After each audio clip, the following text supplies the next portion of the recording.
12, Filipenses 1:12 diz assim: quero ainda, irmãos, cientificar-vos de que as coisas que me aconteceram têm antes contribuído para o progresso do Evangelho, de maneira que as minhas cadeias em Cristo se tornaram conhecidas de toda a guarda pretoriana e de todos os demais. E a maioria dos irmãos, estimulados no Senhor por minhas algemas, ousaram falar com mais desassombro a palavra de Deus. Alguns efetivamente proclamam a Cristo por inveja e por porfia, outros porém o fazem de boa vontade. Este por amor, sabendo que estou incumbido da defesa do Evangelho. Até aí, deixa aberto, fecha os olhos, vamos orar. Querido Deus, santo, glorioso, infinito, eterno, inacessível, insofismável, inconquistável, glorioso, santo, justo, onipotente, onisciente, transcendente, terrível, poderoso, nos curvamos diante de Ti, Senhor, porque é a única coisa que nos resta fazer diante da Sua majestade, fulgor, glória, magnitude, magnificência. Ah, Senhor, tem compaixão de nós, se apieda de Sião e de todos os lugares assolados da terra. Volta teus olhos compassivos, longânimos, misericordiosos para este lugar.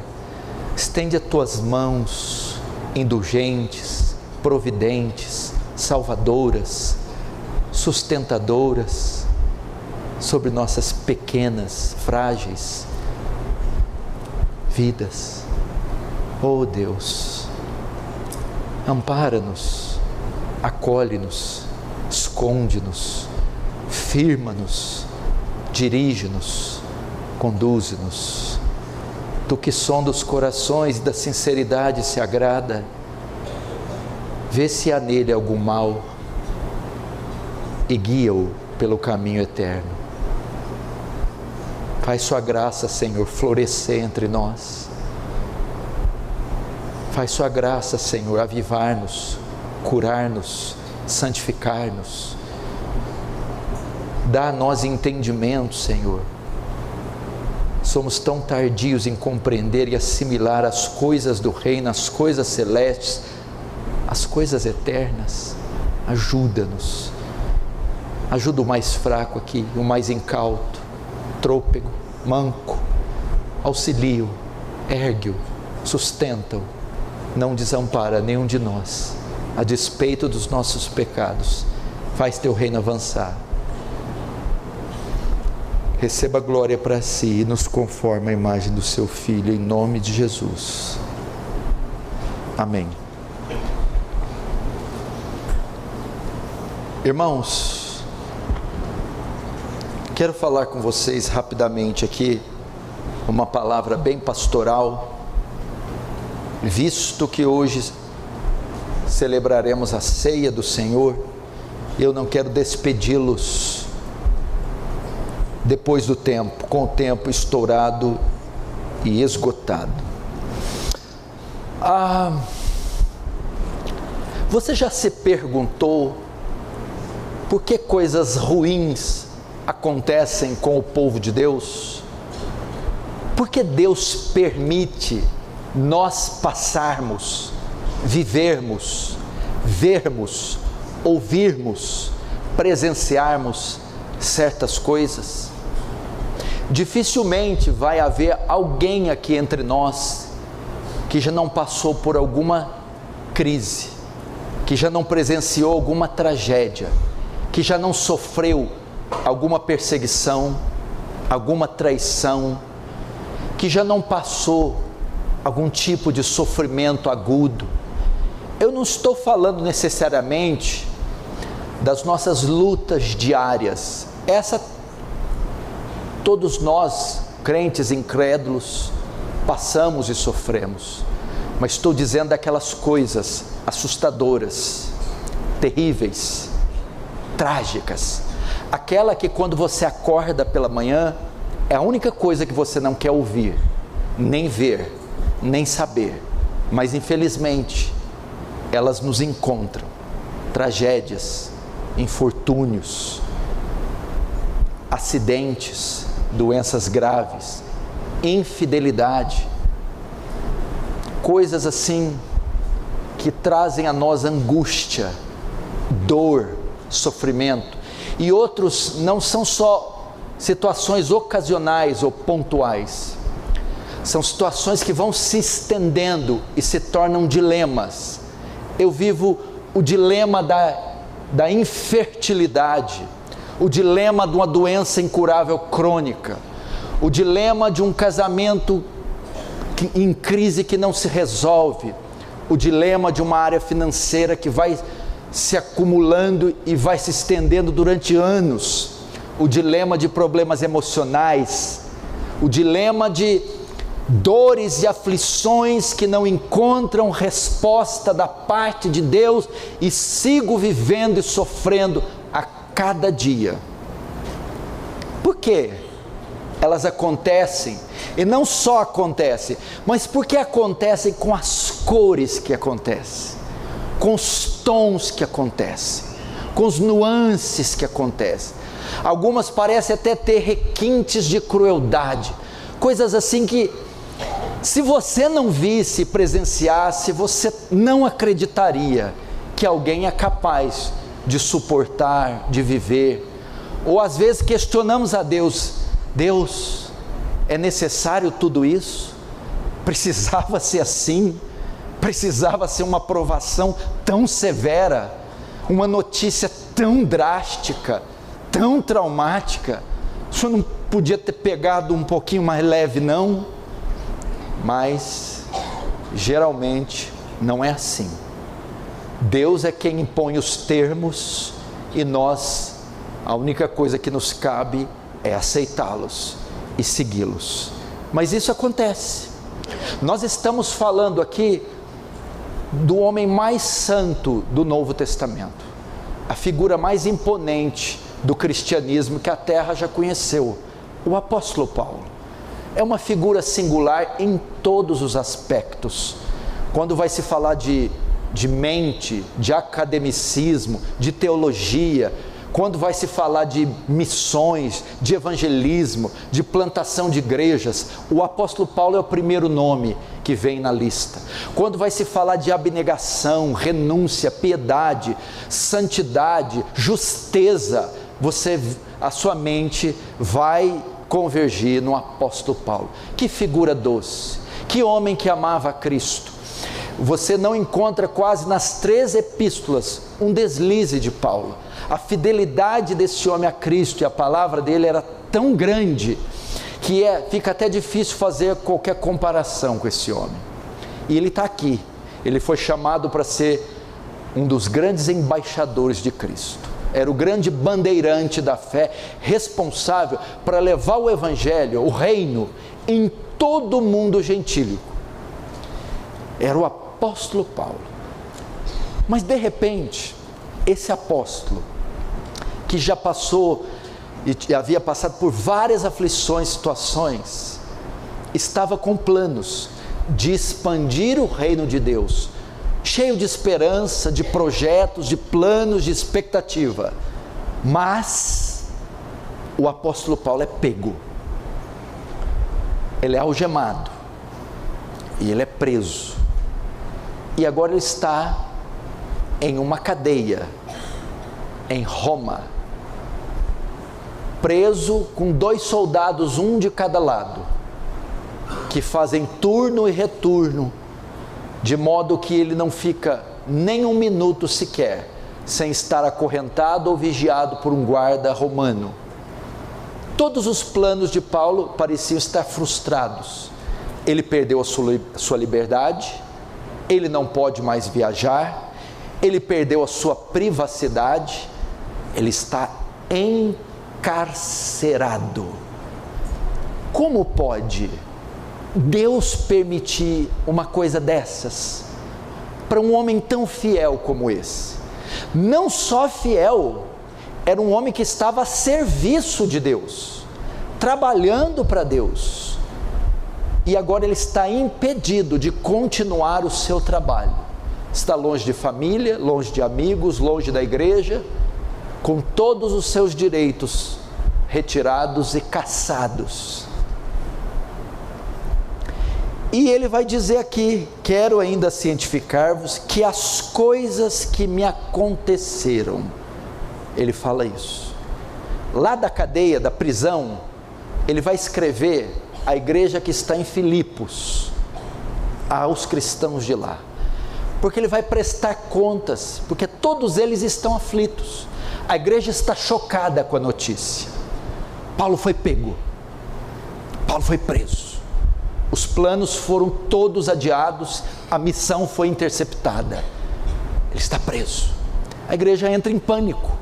Fala: o evangelho fracassou, a expansão do reino fracassou. Pegaram o nosso principal filho, o nosso grande expoente, o nosso grande arauto, e ele está preso. E ele vai escrever para prestar contas a eles, e para acalmá-los.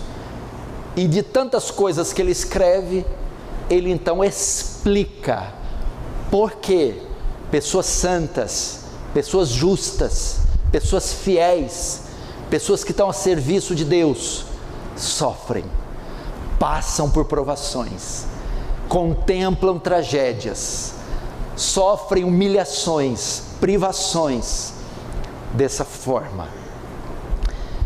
E eu quero compartilhar isso com você, porque pode ser que muitos estão com interrogações na cabeça. Por que eu casei com esse homem que só me faz sofrer? Por que eu estou ao lado de uma mulher que não tem nenhum apreço por Cristo e é um fardo para mim? Por que eu orei, criei, cuidei dos meus filhos e eles estão me deixando e seguindo este mundo de uma forma cruel, malvada, fria e calculista?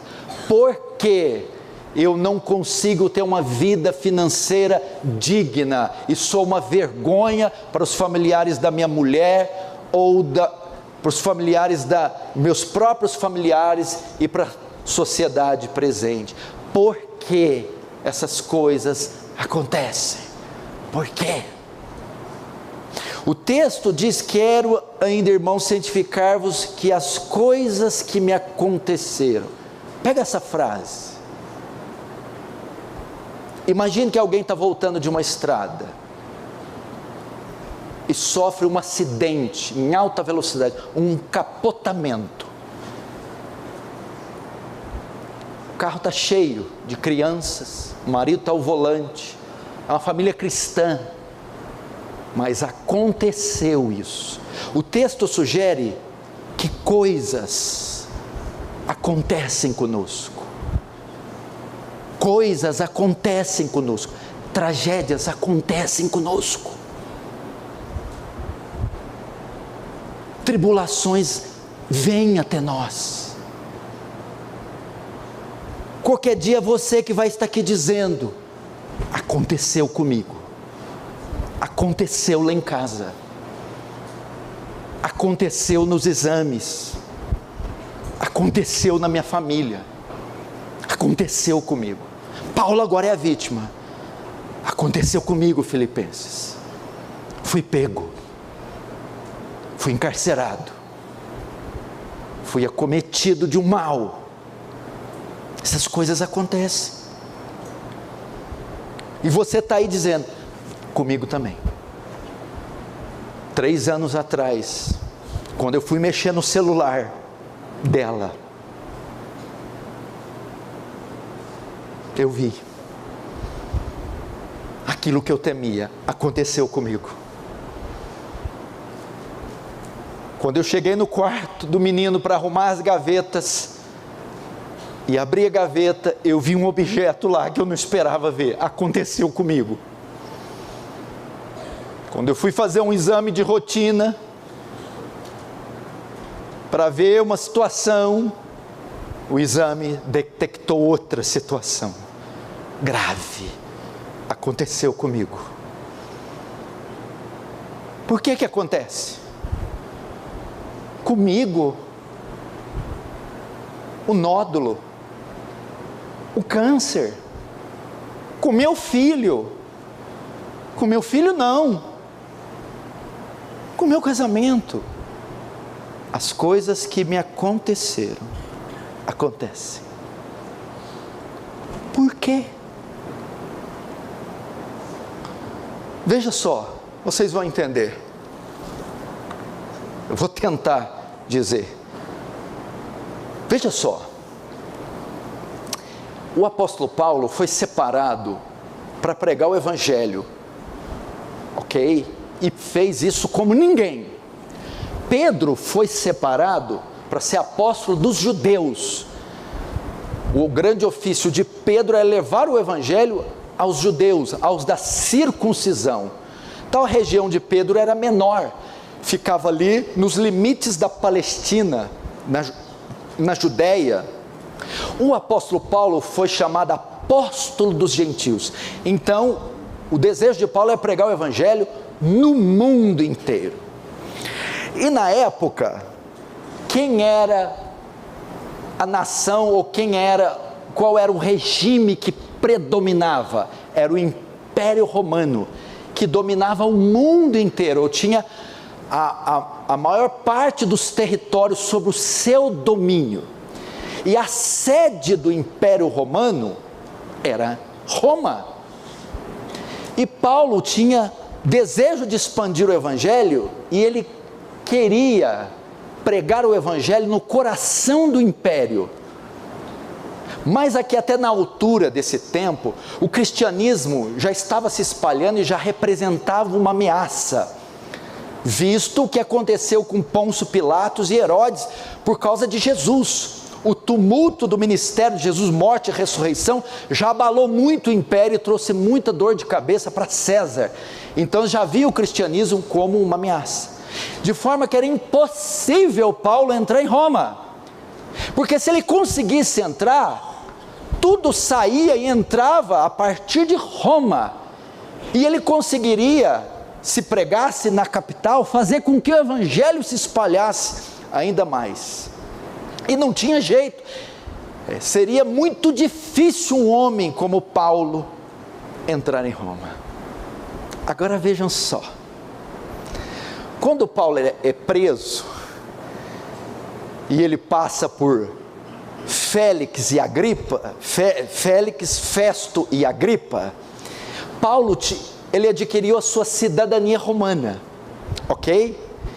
E quando eles vão julgar, Paulo apela para César, ok? O que é apelar para César? Eu quero um julgamento romano. Então, através da sua prisão, Paulo é condenado e é enviado para Roma para ser julgado lá. E o texto diz aqui que eu quero cientificar que as coisas que me aconteceram, lembra que eu falei das coisas? Eu fiz um drama, as coisas terríveis, dor, morte, infidelidade, traição, as coisas que aconteceram. E com Paulo, as coisas que me aconteceram, o quê? As algemas, o julgamento, a prisão, elas têm contribuído para o progresso do evangelho. Como assim? A única forma de Paulo entrar em Roma para pregar foi através da prisão. Ao ser preso para ser julgado em Roma, Paulo então é enviado. Mal eles sabiam que estavam enviando um missionário, o maior de todos, no coração do império. Então veja só, finalmente Paulo conseguiu o que ele queria, entrar em Roma. E qual foi o meio que Deus encontrou para fazer isso? As coisas que me aconteceram. As prisões. Foi as prisões. E veja só, Paulo foi preso, e ele ficava, preste atenção, vigiado por 2 sentinelas, alguns falam 4 até 8 por causa dos turnos e retornos, uma à mão direita ou à esquerda. eram soldados, mas preste atenção, quem eram esses soldados? O texto diz que era a guarda pretoriana. Quem era a guarda pretoriana? Eram os soldados do próprio César, eram os soldados que assistiam no palácio do império, eram os soldados da guarda pessoal de César. Agora você imagina um soldado amarrado 12 horas com Paulo, e outro que? 12 horas comigo? É muito tempo para eu evangelizar. Ele começou a evangelizar, e esses guardas começaram a se converter, e eram enviados para o palácio, para o coração do império, convertidos, de modo que no capítulo 4, verso 12, Paulo vai dizer: vos saúdo os da casa de César. O quê? Os da casa de César? Já tem gente da casa de César salvo? Sim. Mas como foi feito isso? Foi quando esses guardas, vigiando Paulo, foram por ele evangelizados, e através da evangelização, salvos. E começou a acontecer conversões em Roma, e alguns estudiosos dizem que todo o império começou a ser alcançado. Como? Através das coisas que me aconteceram. Você deseja muito ir a Roma, não deseja, Paulo? Desejo. Você deseja muito ganhar almas do mundo inteiro? Desejo. Você deseja muito que o evangelho se espalhe por todo o mundo? Desejo. Isso só pode acontecer se você entrar em Roma, não é? Pois então, agora você vai saber por que eu permiti que isso acontecesse com você, Paulo. Por quê? Porque essa era a única forma de você entrar em Roma, através de sofrimento, privação, humilhação, vergonha e tribulação. Então Paulo está dizendo que aquelas coisas que aconteceram tinham um propósito. Na verdade era a resposta de oração de Paulo. Era para colocar ele lá e fazer o que ele mais desejou em vida: anunciar o evangelho no mundo inteiro.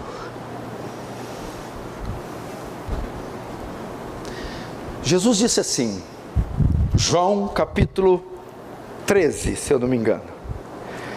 Está tendo um ritual ali dos lava-pés com os discípulos. E Jesus está fazendo coisas que está constrangendo os discípulos.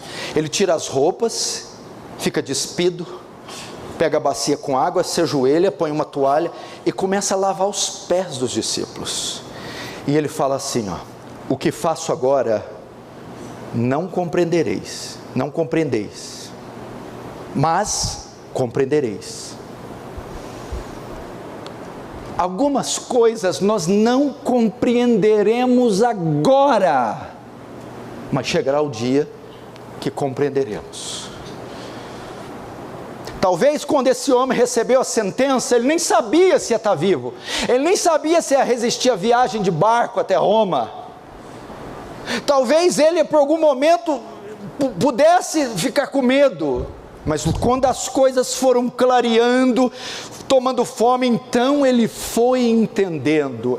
Esta é a palavra para você. As coisas que aconteceram com você, as coisas que sobrevieram sobre você, as coisas que você viu, as coisas que Deus permitiu você ouvir, as coisas que Deus permitiu você ver, os caminhos que você teve que passar para chegar até aqui, as coisas horrorosas, essas situações que aconteceram, têm contribuído para algum bem, para a sua alma, para a sua família, para o reino de Deus, mesmo que você ainda não entenda. isso que eu quero dizer a você. Por que eu peguei essa doença? Essas coisas te aconteceram para progresso do Evangelho, para sua santificação, para sua conversão, para a salvação da tua casa, para botar você de joelhos. Tem algum propósito nisso. Não se esqueça disso. A vida do cristão não é uma vida que está à deriva, não é a vida que obedece às forças e às leis cegas do acaso. Não! Está tudo dentro da agenda de Deus. Você precisa entender isso.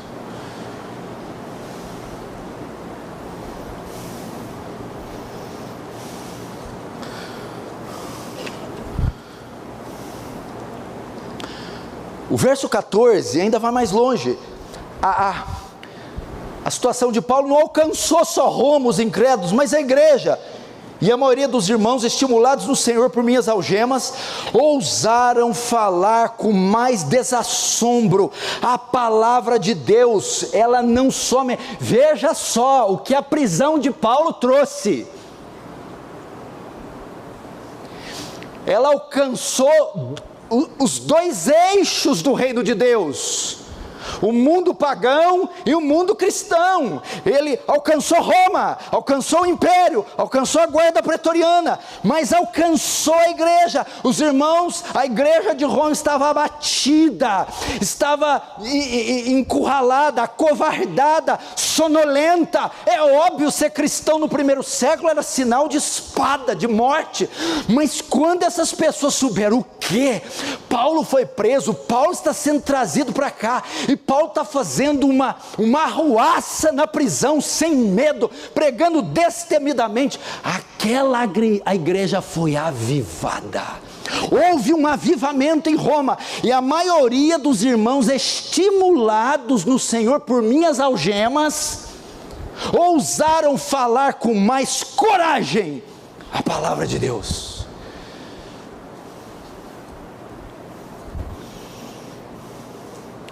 Vendo aquele homem preso por Cristo, acendeu-se um fogo em Roma. Agora, o que fez esse fogo, esse despertamento em Roma? As coisas que me aconteceram.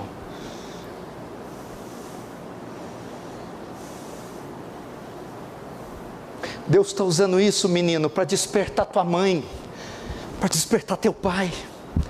Deus está usando isso, mulher, para despertar teu marido, para despertar tua esposa, homem. Deus está fazendo isso para despertar teus filhos, pai ou mãe. Mas como Ele vai fazer isso, pastor? Através das coisas que você está passando, das coisas que você passou e das coisas que você vai passar.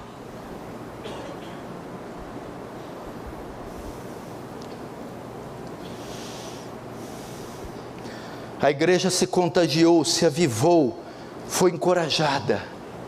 Você entende? Todos nós aqui podemos testemunhar isso. Todos nós passamos por coisas, ou ainda passamos, e perguntamos por quê?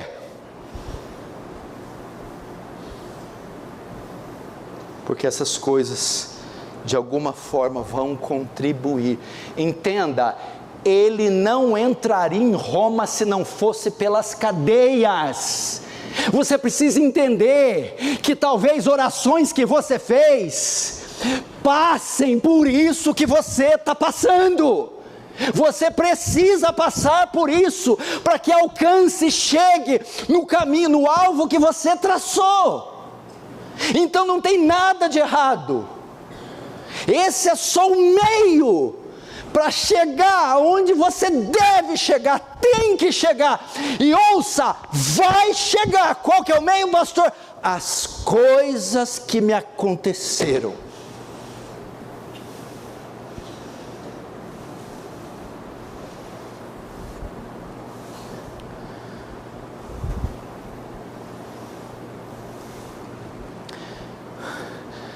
Quem foi salvo aqui diz amém. Por quem que você foi salvo? Por quem? Por Jesus, ok? Jesus, para te salvar, sabe o que aconteceu? As coisas que aconteceram com Jesus, um dos 12, dominado pelo diabo, negocia um plano e uma armadilha para entregar Jesus ao custo de 30 moedas, e no Getsemane, com um beijo, trai o Filho do Homem e o entrega às autoridades judaicas e romanas. As coisas que aconteceram com Jesus foram o meio da salvação nos alcançar. Que coisas? A traição, o julgamento injusto, a morte numa cruz romana. Sem ela, sem a traição, sem a injustiça dos homens, sem a morte por crucificação, nós não seríamos salvos. As coisas... Por quê, pastor? Porque esse foi o meio do Filho salvar. Ele tinha que ser traído, morto, escarnecido. Mas ela, as coisas que aconteceram a Jesus, contribuíram para o progresso, a fundação do reino de Deus. Não existe nada errado com a agenda de Cristo. Está tudo sob o controle. O pai tinha 2 filhos. O mais moço pediu: dá-me parte da minha herança. Imagina se acordar com essa notícia. O pai está tranquilo. O pai serve a Deus, a mãe serve a Deus. Crentes fiéis, dizimistas fiéis, cria os filhos dentro da igreja. Aí um dia acorda o filho, a filha: dá parte da minha herança. Significa: eu não quero mais a sua igreja, não quero mais seu Deus, eu não quero mais sua Bíblia, eu não quero mais suas ordens. E foi. Por quê? As coisas que me aconteceram, meu filho desviou, tatuagem, drogas, prostituição, bebeu iniquidade. Mas para quê? Para que lá no chiqueiro, quantos trabalhadores do meu pai têm pão em abundância, e eu sou morrendo, padecendo de fome. Caindo em si disse: voltarei para o meu pai e dir-lhe-ei: pai, trata-me ao menos como um dos seus empregados. Essa foi a forma que Deus encontrou de salvar o filho pródigo, fazendo beber o fel do mundo e morar entre os porcos, para que lá, meu irmão, na servidão do mundo e de Satanás, ele reconhecesse que Jesus é precioso, que é o caminho, a verdade e a vida. Então, as coisas que aconteceram àquele pai com o filho dele foram meio que Deus usou para trazê-lo para Cristo. Entendeu? Espera aí. O senhor está querendo dizer que o meu filho não ter convertido agora com 15, 17 anos, com as minhas orações, antes ter sido desviado e comido bolotas de porcos, isso está dentro da agenda de Deus? Sim. Isso pode ser um meio para Ele salvar eles? Sim.